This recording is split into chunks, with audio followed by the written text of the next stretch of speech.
औज़ुबिल्लाहि मिनश्शैतानिर्रजीम बिस्मिल्लाहिर्रहमानिर्रहीम अस्सलाम वालेकुम। सप्लाई चेन की ABCD और एक अच्छी बात के साथ एक बार फिर आपके साथ मौजूद हैं। आज हम सप्लाई चेन की जिन 3 टर्मिनोलॉजीज़ के बारे में बात करेंगे उसमें सबसे पहले हम बात करेंगे काइज़न के बारे में, जो एक जापानीज़ फ़िलासफ़ी है। उसके बाद हम बात करेंगे कानबान, अगेन एक और जापानीज़ फ़िलासफ़ी है जो कि सप्लाई चेन में अप्लाई होती है। और उसके बाद तीसरी टर्मिनोलॉजी जिसके बारे में हम बात करेंगे उसका भी इत्तेफाक से ताल्लुक़ जापान से है, मगर वो थोड़ा ग्रीन सप्लाई चेन मैनेजमेंट से ज़्यादा लिंक है। That is actually Kyoto protocol और क्योटो ट्रीटी।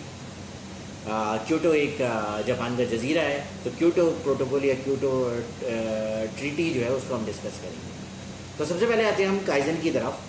काइज़न असल में 2 जापानीज़ वर्ड्स का कॉम्बिनेशन है। काई मीन्स चेंज जापानीज़ ज़बान में, और Zen means for the good.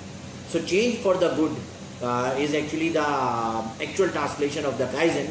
तो इन दोनों वर्ड्स को मिला के जो है एक वर्ड बना काइजन, जिसकी इंग्लिश और ट्रांसलेशन ये गई चेंज फॉर द गुड, या इसको हम कहते हैं कंटिन्यूस इम्प्रूवमेंट। अच्छा, काइजन का थोड़ा सा बैकग्राउंड बताता हूँ। असल में क्या है कि चेंज मैनेजमेंट के 2 तरीके होते हैं। चाहे इंसान को अपने आप को चेंज करना हो, चाहे कोई प्रोसेस चेंज करना हो, या किसी भी चीज़ को चेंज करना हो, तो उसकी चेंज करने के 2 ही तरीके। या तो एकदम चेंज कर दिया जाए, यानी कोई बुरी आदत है उसको एकदम छोड़ दिया जाए, तो एक तरीका ये है चेंज होने का। और दूसरा चेंज होने का तरीका क्या है, कोई बुरी आदत है तो उसको आहिस्ता आहिस्ता आहिस्ता आहिस्ता उससे छुटकारा पाए। तो ये 2 तरीके हैं चेंज करने के, अपने आप को या किसी भी चीज़ को, किसी प्रोसेस को, किसी मेथड को। तो चेंज करने के इसके मतलब 2 तरीके हुए, एक इमीडिएट और एक स्टेप वाइज या ग्रेजुअली और स्लोली। तो जो चेंज करने के जो 2 तरीके हैं उनमें से, या ये कहते हैं 2 चेंज करने की जो 2 फिलॉसफी है उनमें से एक को इम्प्लीमेंट करने का जो तरीक़ाकार है वो है काइजन। यानी काइजन वो मेथडोलॉजी है जिसके ज़रिए आप चेंज मैनेजमेंट इम्प्लीमेंट करते हैं।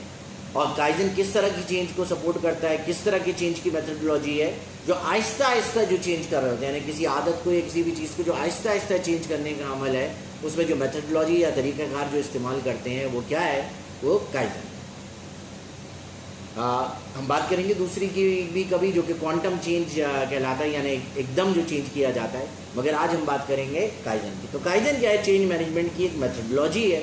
और ये काइजन जो है चेंज की किस टाइप पे अप्लाई होता है, जब आप किसी चीज़ को आहिस्ता आहिस्ता इंप्रूव करना चाहें। इसके बहुत सारे और नाम भी हैं, यानी जो चेंज काइजन के थ्रू कर रहे हों उसको आप स्टेप वाइज चेंज भी कहते हैं, उसको इंक्रीमेंटल चेंज भी कहते हैं, कि आहिस्ता आहिस्ता, जैसे सैलरी का इंक्रीमेंट हर साल थोड़ा थोड़ा होता है, उसी तरह इंक्रीमेंटल चेंज जो है वो थोड़ा थोड़ा over the period of time. इसको स्टेप वाइज चेंज भी कहते हैं, जैसे सीढ़ियाँ होती हैं कि स्टेप पर चलते चलते आप बेहतरी या ऊंचाई की तरफ जाते हैं, तो स्टेप वाइज चेंज भी इसी को कहते हैं।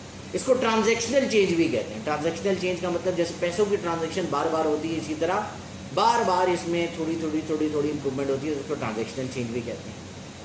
इसको चेंज विद बाउंड्रीज भी कहते हैं, यानी ऐसे चेंज जिसमें बाउंड्रीज हो, यानी आपने थोड़ा सा चेंज किया और एक बाउंड्री तक जाके रुक गए, फिर एक नई बाउंड्री डिफाइन की और उस हद तक चेंज किया, फिर एक नई बाउंड्री डिफाइन की, उस हद तक चेंज किया, तो इसको चेंज विद बाउंड्रीज भी कहते हैं। इसको कंस्ट्रेंट चेंज भी कहते हैं, यानी ऐसा चेंज जिसपे कंस्ट्रेंट अप्लाई हुआ हो, यानी एक हद तक, एक वक्त में, एक सिस्टम में, एक वक्त में एक हद तक आप इम्प्रूव हो सकते हो और उससे ज़्यादा इम्प्रूव ना हो सकते हो।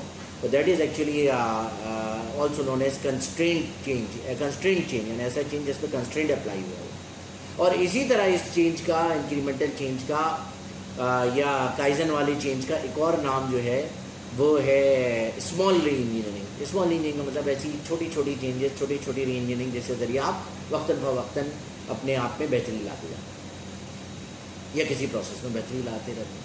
अच्छा, इसकी परफेक्ट एग्जाम्पल अक्सर मैं कभी कभार लोगों से बोलता हूँ कि अगर आपने ये डिस्कस करना हो कि you are a perfect example of kaizen, you are a kaizen ambassador, can you explain it with an example. तो इसकी सबसे बड़ी एग्जाम्पल आप खुद होते हैं। क्यों कि आप अपनी ये जो एजुकेशन है, ये क्या है, प्राइमरी लेवल पे छोड़ सकते थे, बट आपने क्या किया, वक्त के साथ साथ अपने आप को इम्प्रूव करने के लिए over the period of time further education ली, सेकेंडरी किया, then you can stop your education, then आपने मेट्रिकुलेशन किया, then intermediate, then bachelors degree, then masters degree and so on. तो क्या है कि ये जो काइजन है ये कंटिन्यूस इंप्रूवमेंट एक नेवर एंडिंग जर्नी है। और ये क्या है, इसकी परफेक्ट एग्जांपल आप खुद हैं कि आप अपने आप में मुस्तकिल बेहतरी लाते रहे over the period of time, Aahista Aahista, slowly and gradually. तो हम सब काइजन की एग्जांपल है। हमारा जो प्रोफेशनल एक्सपीरियंस होता है, चाहे वो टीचिंग का हो, नॉन टीचिंग का हो, किसी और फील्ड का हो, वो भी क्या है, दिन ब दिन उसमें जो एक्सपीरियंस लर्निंग के साथ आता है, जो बेहतरी आती जाती है, that is also the perfect example of the kaizen. इस पर भी किसी दिन चेंज मैनेजमेंट पे जब मैं प्रोग्राम करूँगा तो मैं आपको काइजन और जो दूसरा BPR बिजनेस प्रोसेस इंजीनियरिंग जो कि क्वांटम चेंज की मेथडोलॉजी है, इसको बड़ी तफसील के साथ हम डिस्कशन करें। तो काइजन क्या है? कंटिन्यूस इंप्रूवमेंट की मेथडोलॉजी। आते हैं जो दूसरे कॉन्सेप्ट की तरफ, जो कि है कानमान। कानमान जो है वो क्या है? एक अगेन जापानीज वर्ड है। और कानमान क्या है? एक कानमान का मतलब है एक विजिबल सिग्नल या एक विजिबल मेथड या विजिबिलिटी, और यह इसका मतलब एक बिल बोर्ड या साइन या एक कार्ड भी होता है। तो जापानीज में इसके बहुत सारे मतलब हैं। कानमान का मकसद क्या था? कानमान एक JIT जस्ट इन टाइम को सपोर्ट करने वाली एक मेथडोलॉजी है। और कानमान में क्या होता है? आप इसके ज़रिए इन्वेंट्री को कंट्रोल कर रहे होते हैं सिंबल्स के थ्रू। अब ये कैसे होता है? ये ऐसे होता है कि टोयोटा ने इस कानमान सिस्टम को बहुत ज़्यादा प्रमोट किया अपने प्रोडक्शन सिस्टम में। और कानमान क्या था कि उनके यहाँ ये था कि एक ट्रॉली एक स्पेसिफिक साइज़ में, जिसमें एक सर्टेन नंबर ऑफ पार्ट्स हो सकते हैं, वो क्या है प्रोडक्शन शॉप से असेंबली लाइन तक जाती थी। और जब वो खाली वापस आती थी तो ये सिंबल होता था एक तरह के, now it's time to refill, कि अब अगली सप्लाई देने का टाइम हो गया। That is actually a visible methodology which is being used there. एक और एग्जांपल इसकी मैं देता हूँ कि बाद वक्त क्या होता है कि आप एक इन्वेंट्री का लेवल डिफाइन करते हैं। तो क्या किया आपने कि जो जहाँ इन्वेंट्री पाइल अप कर रहे हैं किसी चीज़ की, वहाँ आपने जो है एक या तो अपर लेवल ऑफ इन्वेंट्री का या लोअर लेवल ऑफ इन्वेंट्री का एक जो है सिंबल लगा दिया, एक निशान लगा दिया, एक लकीर लगा दी, एक लाइन लगा दी। अब ये क्या है कि जो बंदा बड़े पढ़ा लिखा हो या ना पढ़ा लिखा हो, बट उसको ये अगर बता दें कि देखो या तो इन्वेंट्री इस लेवल से ऊपर नहीं जानी है, ठीक है, तो that is a visual signal और विजिबल सिग्नल। या आपने ये बता दिया कि देखो जब भी इन्वेंट्री इस लेवल से नीचे चली जाए तो it's not time to reorder, फ़ौरन इसको रीऑर्डर करें। तो इसमें कोई कैलकुलेशन की ज़रूरत नहीं है। उसमें क्या होगा, आपने एक सिंबल लगा दिया, ठीक है, एक certain number of pieces stack करने के बाद कि भाई ये जो है मिनिमम ऑर्डर पॉइंट है या रिप्लेनिशमेंट पॉइंट। तो ये भी क्या है, एक कानमान की एग्जाम्पल। तो कानमान जो है वो बहुत ज़्यादा यूज़ होता है प्रोडक्शन मेथोडोलॉजी में और GIT सिस्टम में, खास करके इन्वेंट्री को कंट्रोल करने के लिए थ्रू द विजिबल सिग्नल्स। एक और एग्जांपल मैं आपको दे देता हूँ। वैसे अगर आप देखें तो हमारी डेली लाइफ में जो ट्रैफिक सिग्नल है, हमारे यहाँ लोग उस पर अमल नहीं करते, मगर ट्रैफिक सिग्नल क्या है, वो भी एक कानमान की एग्जाम्पल है कि जिसके ज़रिए quality of the traffic process visually, कि वहाँ पुलिस वाला खड़ा हो या ना हो, पाकिस्तान की बात नहीं कर रहा, तो बट ये कि वहाँ पुलिस वाला खड़ा हो या ना खड़ा हो, बट उसके बावजूद क्या है, अगर ट्रैफिक सिग्नल सही चल रहा है तो वो क्या है, एक विजिबल मेथडोलॉजी है कंट्रोल करने की या क्वालिटी सस्टेन रखने की, ट्रांसपोर्टेशन या ट्रैफिक मेथड की, ट्रैफिक प्रोसेस की, कि उससे ना ट्रैफिक चौक होगा, ना कोई एक्सीडेंट होगा, ना कोई मॉनिटरी या लाइफ लॉस होगा। That is an example of कानून। अब आते हैं क्योटो ट्रीटी या क्योटो प्रोटोकॉल। क्योटो ट्रीटी या क्योटो प्रोटोकॉल क्या है, ये एक ग्रीन सप्लाई चेन से रिलेटेड एक जो है फिनोमेना या एक ट्रीटी, एक एग्रीमेंट है, एक प्रोटोकॉल है, जिसको यूनाइटेड नेशन के जो सिग्नेटरी कंट्रीज़ हैं उन्होंने साइन ऑफ किया है।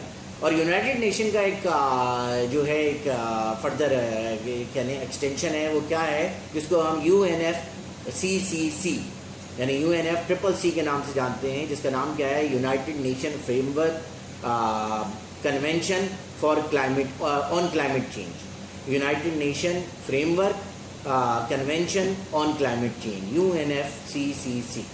ये तो इसने क्या किया, इसने एक ये डिफ़ाइन किया हुआ है, एक ट्रीटी डिफ़ाइन किया हुआ है कि जो स्टेट अथॉरिटीज़ हैं वो ग्रीन हाउस गैसेस को कंट्रोल करने की रिस्पॉन्सिबल हैं, यानी दे विल इंश्योर कि they will control the green house gases. क्यों? क्योंकि ग्रीन हाउस गैसेस जो हैं वो कंट्रीब्यूट कर रही हैं किसमें, ग्रीन हाउस गैसेस कंट्रीब्यूट कर रही हैं ग्लोबल वार्मिंग में, एनवायरमेंटल सस्टेनेबिलिटी को या ग्रीन सप्लाई चेन को नुकसान पहुँचाती है। ये सबसे पहले जो है वो सबसे पहले जो अडॉप्ट किया गया क्योटो प्रोटोकॉल, जापान के जो मैंने बताया आइलैंड है क्योटो, वहाँ 1997 से 11 दिसंबर 1997 को सबसे पहले जो है ये अडॉप्ट किया गया।